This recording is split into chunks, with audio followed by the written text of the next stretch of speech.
какво става, хора? Аз съм Скорпион и се виждаме за първи път от 4 месеца. Сега това, което искам да кажа е, че ще не снимах толкова много време, ще бях на море.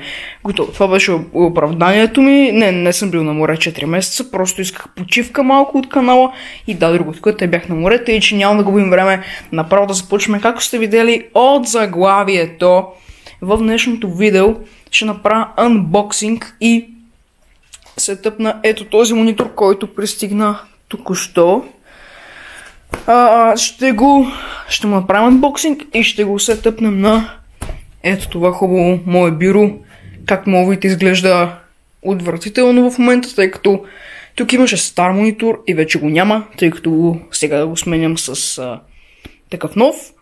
И тук е пълната мешаница и ще го сложим ето тук.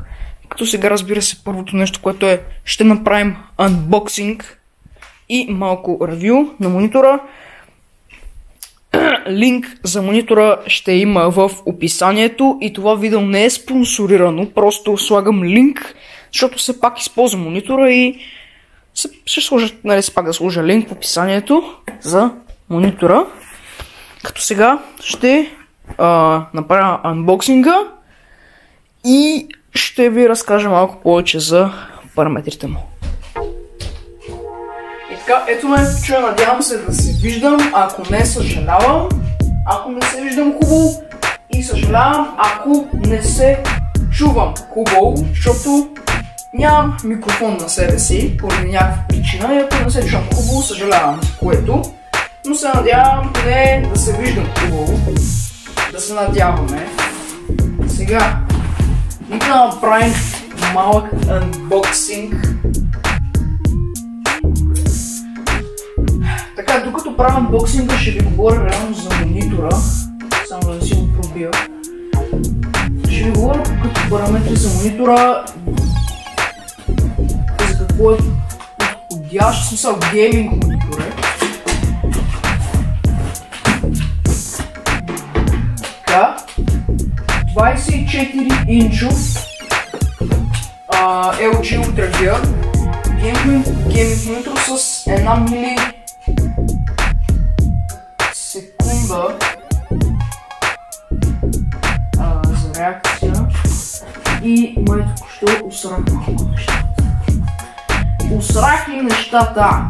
Защо не ще се отпадеш?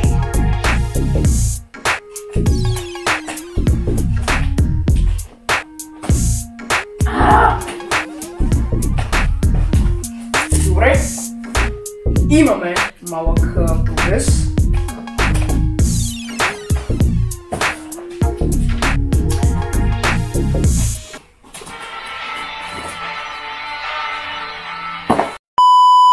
Както човек, почваме да монтираме монитора, като ето тези стойки, всичко това си идва опаковано, просто аз съм го разопаковал, за да може... Да, просто съм го разопаковал като цяло. Идва си с Power Cable, HDMI Cable, но аз HDMI Cable няма да го ползвам, тъй като аз си имам. И така, друго важно нещо, което искам да уточня е, че има само един HDMI порт. Това преценяме много добре, като си го взимате дали ще ви върши работа, защото има само един HDMI порт. Най-добре сега малко се прецак, защото ще ми трябва два HDMI порта, както видяхте, имам и PlayStation, и компютър. Но ще си купя разклонител. Това е вариант, който мога да си направите, е да си вземете разклонител. Като в момента не знам дали ще се вижда реално много хубаво какво правя, защото камерата е по много шита въгъл и не се вижда много хубаво. Поне според мен. Смисъл, надявам се вижда, ако не, сори. И просто сега монитора идва с три болчета, като и трите ще ви трябват. Тук първо взимате, има ето такава поставка. Те са реално три части за монитора. Това, което е... Това реално е... Това са краката му. Това е държач, чрез който може да регулирате монитора както си искате. И това е... Това покрива самите болтове, за да не изглежда грозно, да изглежда хубаво. Взимате ето това първо, този държач, и на монитора има едно стърчащо и го слагате просто там и трябва да завиете два болта там. Като ви препоръчвам да използвате магнитна отвъртка, за да си улесните живота. Ще нападне тук. Надявам се да се вижда какво правя. Ако не, просто каквото обяснявам, надявам се да може да се разбере. В смисъл, ако решите да си монтирате компютъра, макар че има опътване. Тъй, че сте спасени. Така, няма да ги стягам прекалено много, макар че с това малко ме притеснява. Да не взема да се израси монитора. Но внимавайте също време да не стягате прекалено много, защото не знам дали е много добра идея, но все пак ги стегнете достатъчно. В смисъл, да не е прекалено силно, но също време ги затегнете доста добре, защото моята стойка се клати. И затова ще ги затегна още малко, че да не се клати. Надявам се да не си надреди на монитора. Ще разберем в края на видеото. Ако работи, всичко е точно. Ако не, поне има гаранция. Така, сега взимаме ето това капачето и го слагаме както са болтовете. Двата задните и просто слагаме отгоре, да може то да захлупи. Да вижда, що ще трапна? Да захлупи, да не се виждат болтовете, да изглежда по-красиво. И след това взимате голямата стойка, вече смисъл краката, и как ще ги сложите, изобщо не ми е ясно. Защото това е много ниско и някак си сега ще трябва така да гледам да не го опипвам с пръсти по дисплея, защото не знам дали е хубаво. Пак полагам, че все пак не е желателно. Нека да си подготвя и болта. Мале, мъчение. Ужас.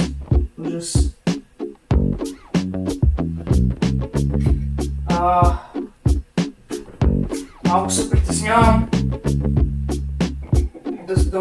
Добре, застопори се. Това е много добре. Но това трябва много да се надявате, когато... Защото монтаж на монитора е отвратителен, поне при мен. Ужасен е.